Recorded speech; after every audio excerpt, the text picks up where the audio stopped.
Before the tray could strike the ground, Daniel's hand landed across Elizabeth's face with a sharp crack.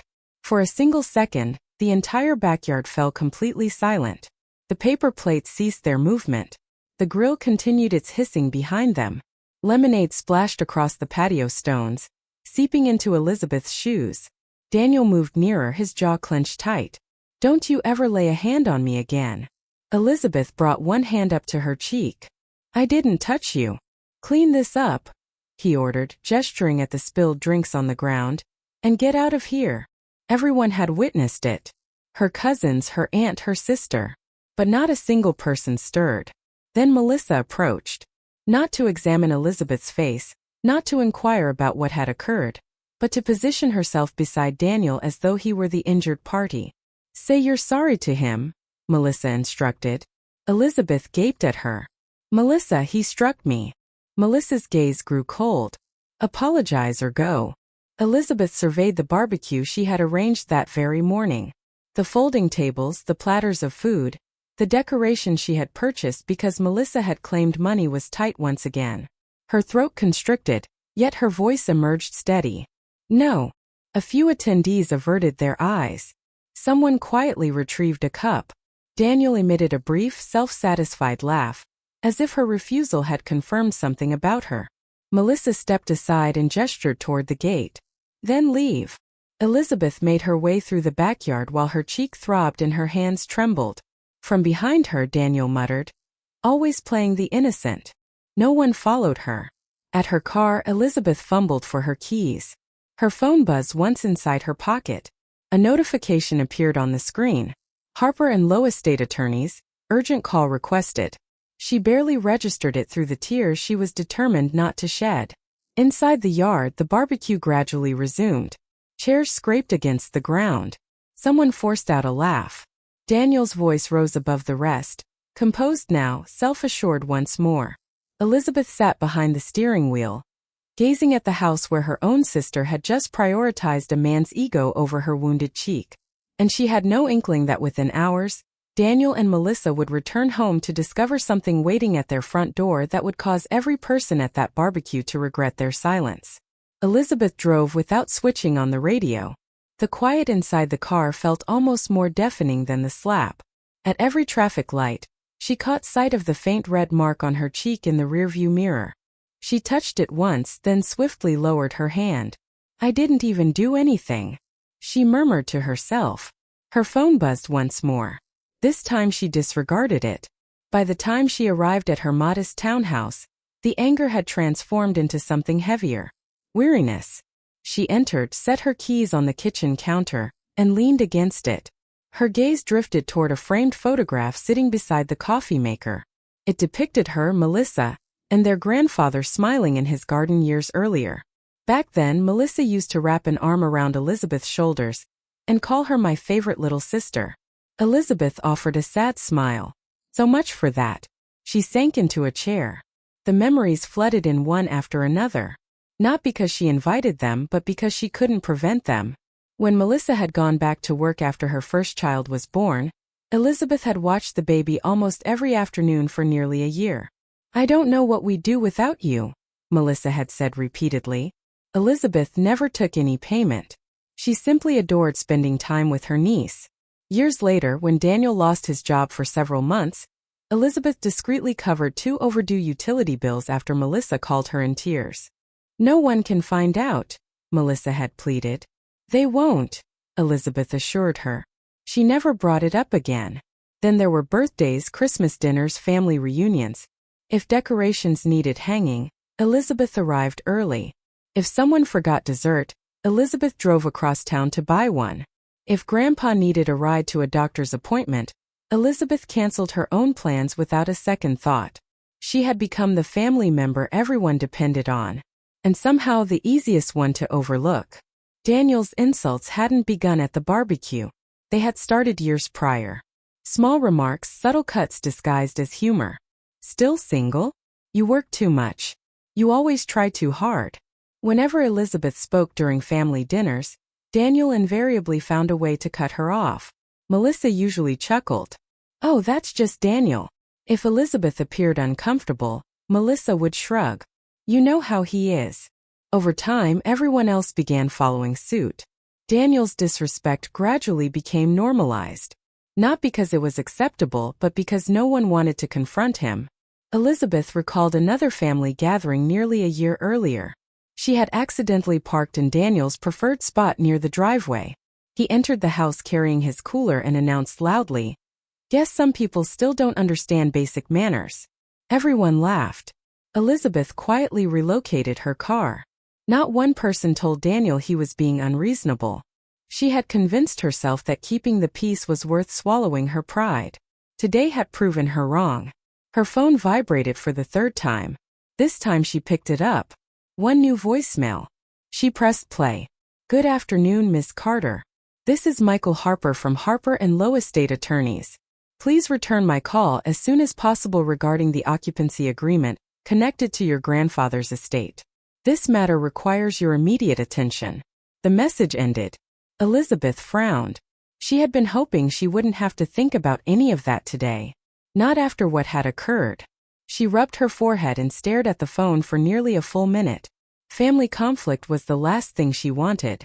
But something inside her had shifted. Not because of the slap alone. Because of Melissa. Because her own sister had looked into her eyes and chosen humiliation over truth. Elizabeth finally pressed the call button. The attorney answered almost immediately. "Miss Carter, thank you for calling. I received your voicemail. I'm sorry it comes at such a difficult time." There was a brief pause. "Has something happened?" Elizabeth let out a slow breath. "Yes, I see." His tone became more measured. "As I explained when your grandfather's estate was finalized, the occupancy agreement protecting your sister and her husband also included conditions. I remember. One of those conditions specifically addressed harassment, intimidation, or abusive conduct directed toward you." Elizabeth closed her eyes. "I remember. If those conditions were violated, you are under no obligation to continue allowing them to occupy the property." She remained silent. The attorney didn't press her. Finally, Elizabeth asked the only question that mattered. "If I decide today, can everything be done legally?" Without hesitation, he answered, "Yes." Another long silence followed. Elizabeth looked once more at the fading mark on her cheek. Then she spoke. "Please move forward." The attorney answered quietly, "I'll begin immediately." The call ended. Elizabeth slowly set her phone down. For the first time all day, she wasn't fleeing from the conflict anymore. She had made a decision, one that could never be undone. Someone flipped the burgers on the grill. Children chased each other across the lawn as if nothing had occurred. Only the adults appeared uneasy. Daniel stood near the cooler with a soda in one hand, laughing boisterously. "I'm telling you," he said, shaking his head. "She's always been dramatic. She barely grazed me and acted like I was the problem." A couple of cousins exchanged uncomfortable looks, but said nothing. Daniel continued, "Some people need to learn boundaries. She brought this on herself." Melissa nodded beside him. "Exactly. She could have apologized, but she's too stubborn." An awkward quiet settled over the group. Finally, Aunt Carol folded her arms. "Daniel," she said carefully, "I saw what happened." He looked at her. "So did everyone else. You hit her." Daniel shrugged. "And?" Carol frowned. "She was carrying drinks. Someone collided with her." Daniel scoffed. "You didn't see it from my perspective. I saw enough." Melissa stepped forward before Carol could continue. "My husband doesn't owe anyone an explanation." Carol looked directly at her niece. "Your sister walked out of here with a handprint on her face." Melissa crossed her arms. "And she could have avoided all of this by apologizing." Several relatives looked away. No one wanted another argument. Daniel smiled confidently. "See, even Melissa understands." Across the yard, whispers quietly began to circulate. "I've never seen him hit anyone before. That wasn't self-defense. Elizabeth didn't deserve that." A few family members discreetly pulled out their phones. One cousin sent Elizabeth a message. "Are you okay?"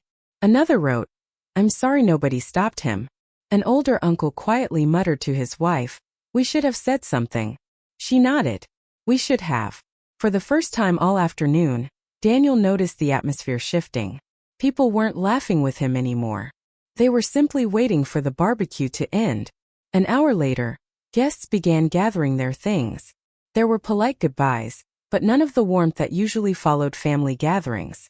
Daniel noticed, "What's everybody so quiet about?" Nobody answered. Melissa forced a smile. "They're just tired." Daniel believed her.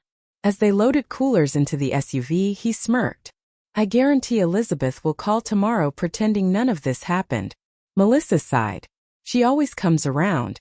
"Exactly." He slammed the tailgate shut. "People like her never stay mad." They climbed into the vehicle and drove home, convinced the day had ended exactly as Daniel wanted. 20 minutes later, Daniel turned onto their street. He slowed the SUV. "What's going on?" Melissa leaned forward. There was a white sedan parked in front of their house. Behind it sat another unfamiliar vehicle. Standing near the front walkway were 3 people. A man wearing a tailored navy suit held a leather briefcase.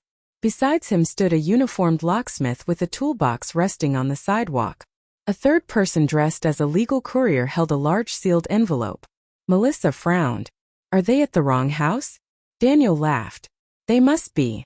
He parked in the driveway and climbed out confidently. "Can I help you?" he asked. The suited man smiled politely. "Good afternoon." He removed a business card from his pocket. "My name is Michael Harper." He paused. "I'm an attorney representing the owner of this property." Daniel frowned. "The owners?" "Yes." Melissa looked confused. "There has to be some mistake." The attorney glanced at both of them. "Before we proceed, may I confirm your identities?" Daniel folded his arms. "I'm Daniel Brooks." "And I'm Melissa Brooks." The attorney nodded once. "Thank you." He accepted the sealed envelope from the courier and handed it directly to Daniel. Daniel looked down. His expression changed. Elizabeth's name appeared prominently across the first page. His confident smile faded. "What is this?" The attorney met his eyes without raising his voice. "Before you enter this house," he gestured toward the envelope, "you need to read page 1. Daniel tore open the envelope with impatient hands. "This is ridiculous," he muttered. "Some kind of clerical error." Melissa stepped closer, trying to read over his shoulder. The attorney remained calm, saying nothing. The first page was headed in bold letters. Daniel frowned. "What occupancy agreement?" He flipped to the next page.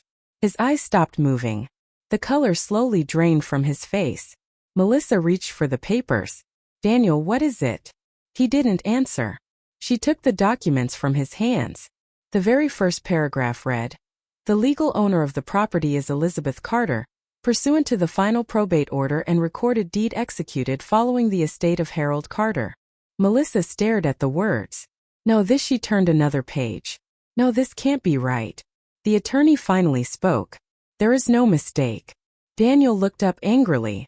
"My wife inherited this house from her grandfather." "No," the attorney replied evenly. "Your grandfather transferred ownership to Miss Elizabeth Carter. The deed was properly recorded several months ago." "That's impossible." "It is fully documented." The attorney opened his briefcase and removed certified copies. "There is the recorded deed." He placed one document on top of the envelope. "There is the probate order." Another document followed. "And here is the occupancy agreement signed after the transfer."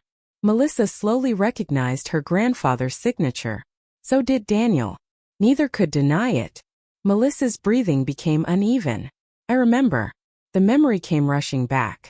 A few months earlier, Grandpa had asked Elizabeth to drive him to several appointments. Daniel had joked about it. "There goes Grandpa's favorite." Elizabeth had simply smiled and said nothing. Another memory followed. Grandpa had once asked everyone to leave the room except Elizabeth during a family gathering. Melissa had assumed they were discussing medical paperwork. She had never asked another question. Now every small moment suddenly made sense. Elizabeth hadn't been hiding something out of spite. She had simply respected her grandfather's privacy. Daniel slammed the papers shut. "I don't care whose name is on a piece of paper. But we live here. We've lived here for years. You can't throw people out like this." The attorney nodded.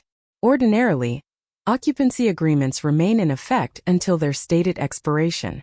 Daniel smirked. "There you goes." But the attorney continued, This agreement contains several conditions. He turned to a highlighted section. Condition 7. Melissa read aloud with trembling lips. Occupancy shall immediately terminate in the event of verified harassment, intimidation, physical violence, or abusive conduct directed toward Elizabeth Carter. She stopped reading. Daniel grabbed the papers again. This doesn't prove anything. The attorney calmly replied, it does when supported by evidence. Daniel folded his arms. What evidence? The incident that occurred earlier today. Daniel laughed. You weren't there.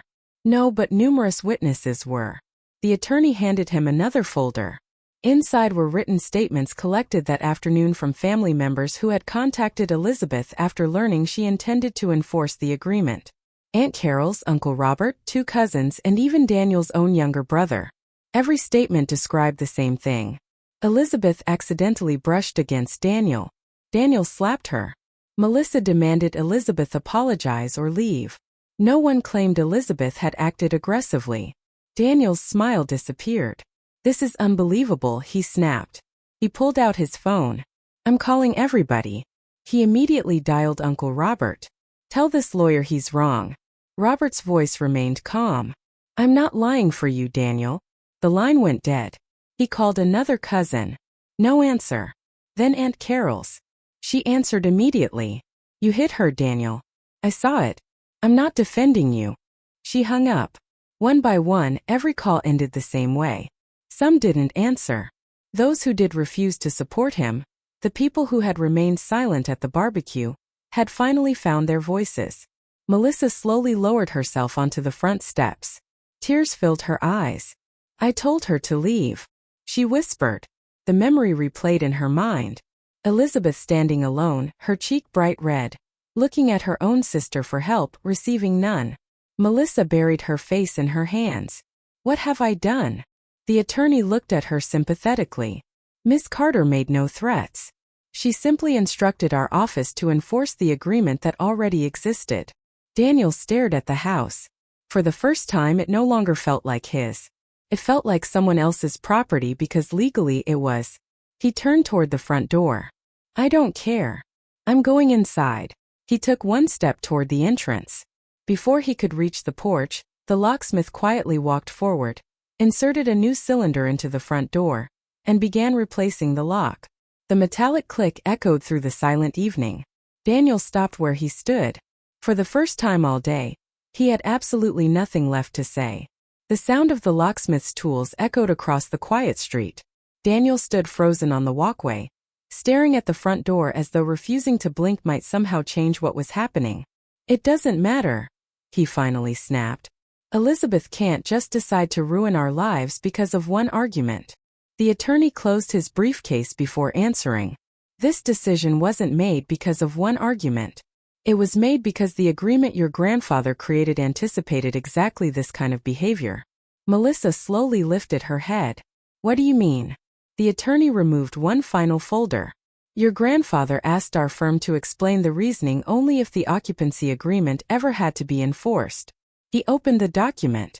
Mr. Harold Carter believed Elizabeth would eventually inherit this property because she consistently cared for him during the final years of his life without asking for anything in return. Melissa looked down. The attorney continued. She drove him to every medical appointment. She managed his medications. She handled repairs around the house. She spent holidays with him when everyone else claimed to be too busy. Daniel remained silent. The attorney wasn't finished. Your grandfather also wanted both of you to have time to become. That's why he created a temporary occupancy agreement instead of requiring you to move immediately. Melissa's voice trembled. He was trying to help us. Yes, but he included one condition he considered non-negotiable. The attorney looked directly at Daniel. He told us he had witnessed your temper more than once. He specifically instructed us that if Elizabeth were ever threatened, intimidated, or physically harmed by either occupant, the agreement would end immediately. Melissa covered her mouth. So Grandpa expected this. He hoped it would never happen, the attorney replied quietly. But he prepared for the possibility. For several long moments nobody spoke. Daniel's shoulders slowly dropped. The confidence he had carried all afternoon was gone. He wasn't angry anymore. He looked defeated. I never thought she'd actually do this. The attorney corrected him gently. She didn't. You did. Daniel frowned. What? You chose your actions this afternoon. Miss Carter simply exercised a legal right she already possessed. Those words settled over the driveway with undeniable weight. Daniel had spent years believing there would never be consequences. Today proved otherwise. Melissa wiped away her tears. I need to talk to Elizabeth. The attorney nodded. That decision is entirely hers. Melissa pulled out her phone with shaking hands. She stared at her sister's name for nearly a minute before pressing call. It rang, then went to voicemail. Melissa swallowed hard. Elizabeth, her voice cracked. I'm so sorry. I should have stood beside you. I should have stopped him. I kept choosing peace with my husband instead of doing what was right. She paused, fighting tears. You deserved a sister today. I wasn't one. She ended the message without expecting a reply. Deep down, she knew apologies couldn't erase what had happened. Over the following week, Daniel and Melissa packed their belongings under the timeline in the legal notice. There were no dramatic confrontations, no courtroom battles. Everything proceeded exactly as the agreement required. Word spread quickly through the family. Relatives who had witnessed the barbecue began calling Elizabeth one after another. Aunt Carol apologized for not speaking sooner. Uncle Robert admitted he regretted staying silent to avoid conflict. Several cousins confessed they had always been uncomfortable with Daniel's behavior, but never challenged him.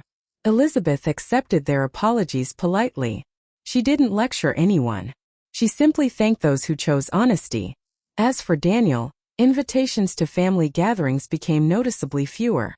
People no longer laughed at his cutting remarks. The image of him striking Elizabeth in front of everyone had changed the way they saw him. The authority he once enjoyed disappeared, not because Elizabeth sought revenge, but because the truth had finally caught up with him. A month later, Elizabeth unlocked the front door of the house her grandfather had entrusted to her. She didn't rush to erase the past. Instead, she honored it. She repaired the worn porch railing her grandfather had always meant to fix. She planted fresh flowers in the front garden where he used to spend his mornings. Inside, she repainted the walls in warm colors he had once talked about choosing. For the first time, the house felt peaceful. Not because it was empty, because it was free from fear. Elizabeth also stopped saying yes to every request that came her way. She no longer believed that earning love meant sacrificing her dignity. If someone respected her, she gladly helped. If they didn't, she walked away without guilt. By the end of summer, Elizabeth invited a small group of relatives to a barbecue in the same backyard. This gathering looked nothing like the one she had left weeks earlier. People laughed without mocking anyone. Children ran through the grass. Conversations felt easy. Respect replaced tension. As the sun began to set, Aunt Carol handed Elizabeth a plate of grilled vegetables and smiled. Your grandfather would have been proud. Elizabeth looked around the yard, at the flowers, at the family members who had chosen kindness, at the home her grandfather had trusted her to protect. Then she smiled quietly. Walking away from that barbecue hadn't been the moment she lost her family. It had been the moment she finally stopped accepting a version of family that demanded her silence. And in choosing her self-respect, she gained the peaceful life her grandfather had always hoped she would have.